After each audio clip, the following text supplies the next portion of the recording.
Pada hari ini saya dengan Yang Berhormat Datuk M.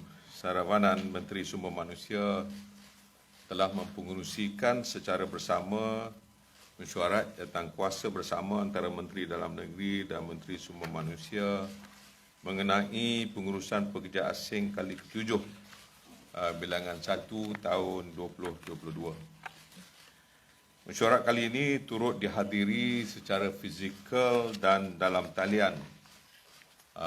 Ada yang datang secara fizikal dan ada dalam talian, yang dihadiri oleh menteri-menteri, timbalan-timbalan menteri dan wakil-wakil daripada kementerian dan agensi yang berkaitan dengan pengurusan pekerja asing di Malaysia. Mesyuarat telah pun bersetuju dengan 4 kertas pembentangan seperti berikut. Pertamanya, kita lakukan hasil kajian keperluan penggajian pekerja asing dan penentuan agensi kawal selia bagi subsektor gudang darat atau warehousing oleh Institut Maklumat dan Analisis Pasaran Buruh Ilmiah Jabatan Perangkaan Malaysia (DOSM). Mesyuarat bersetuju supaya subsektor ini boleh dibuka dan dibenarkan untuk menggajikan pekerja asing yang berkemahiran rendah, namun elemen kawalan masih diperlukan bagi memastikan keputusan ini tidak menjejaskan peluang pekerjaan kepada penduduk tempatan dan mengurangkan kebergantungan kepada pekerja asing. Mesyuarat juga bersetuju Kementerian Pengangkutan dilantik sebagai agensi kawal selia bagi mengawal selia pengurusan penggajian pekerja asing di subsektor gudang darat, mengikuti akta yang termaktub dalam akta di bawah Kementerian Sumber Manusia, terutamanya akta 446. Kedua, mesyuarat pada hari ini turut bersetuju untuk meluluskan permohonan bagi penggajian pekerja asing untuk industri sarang burung walit dan Kementerian Pertanian dan Industri Makanan diberikan sebagai pengawal selia seperti yang kita berikan kepada MOT tadi.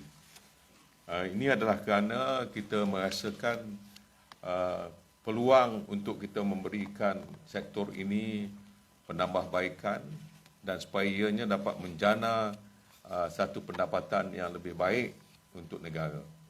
Hari ini kita ada lebih kurang 3,000 pekerja semuanya. Daripada jumlah itu hampir 50% datangnya daripada pekerja asing. Maka sebab itu kita dapat melihat peluang yang besar ini untuk kita berikan lagi ruang untuk mereka membesarkan industri ini.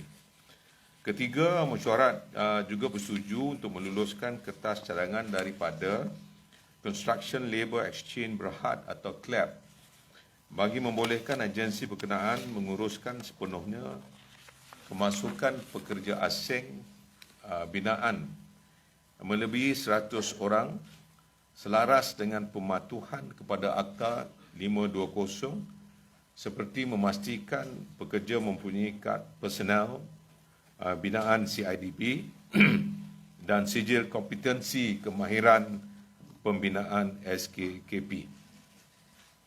Ini adalah kerana nak memastikan semua industri di bawah industri pembinaan ini dapat dijaga dengan lebih baik dari segi kedudukan warga asingnya, kerana maklum sajalah dalam keadaan ekonomi yang begini, kadang-kadang kala pekerja itu hanya mampu untuk menyiapkan projek dalam masa setahun sebagai contoh. Jadi setahun lagi syarikat itu tidak ada kontrak yang baru, padahal PLKS kita bagi selama 2 tahun. Jadi ini menyebabkan susahnya mereka yang sudah tidak bekerja selama setahun ini, di mana letaknya orang yang seperti ini. Maka kita bersetuju supaya CLAB dapat menjaga kawal selia ini untuk boleh mereka letakkan di dalam projek-projek yang lain. Keempat, mesyuarat turut bersetuju untuk mempertimbangkan permohonan kebenaran pekerja asing berpermit secara jangka pendek bagi melaksanakan kerja-kerja pembinaan infrastruktur dan kerja-kerja di kawasan larangan dan tempat larangan. Dahulu di kawasan-kawasan larangan dan tempat larangan ini kita tak benarkan sama sekali pekerja asing. Tapi dalam masa yang terdekat ini ada projek-projek yang khusus untuk kita dapatkan mereka daripada luar untuk membantu kerja-kerja tersebut. Maka hari ini kita benarkan, tetapi dengan SOP yang akan kita keluarkan, dan kita bersetuju untuk Kementerian Dalam Negeri memastikan kaedah dan akan diputuskan oleh Kementerian Dalam Negeri bagi projek-projek seperti ini di masa hadapan. Bagi memenuhi keperluan industri, mesyuarat pada hari ini juga bersetuju untuk membenarkan pekerja asing digajikan dalam subsektor yang dahulu kita bekukan, iaitu barang lusuh dan subsektor dobi. Ini antara lain kita juga bersetuju untuk membenarkan pekerja asing daripada semua 15 negara sumber untuk bekerja dalam sektor perkilangan, pembinaan dan perkhidmatan. Inilah perkara baru yang telah pun kita teliti dan bersetuju dalam mesyuarat tersebut. Sementara itu, bagi menyelesaikan masalah pengambilan pekerja asing dari Indonesia, mesyuarat bersetuju supaya Kementerian Sumber Manusia dan Jabatan Immigration untuk mengadakan perbincangan dengan secepat mungkin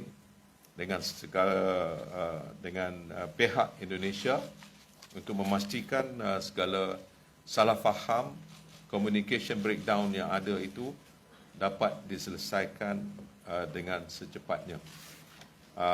Suka untuk saya ingatkan bahawa kita mewakili kerajaan akan sentiasa memastikan pengurusan pekerja asing di Malaysia sentiasa berlandaskan kepada kedaulatan undang-undang negara dan pada masa yang sama menjamin bahawa semua pekerja asing yang berada di Malaysia dilindungi secara saksama mengikuti undang-undang yang ada dalam negara kita. Terima kasih. Itulah yang ingin saya sampaikan bagi pihak kedua-duanya. Saya terus sokong.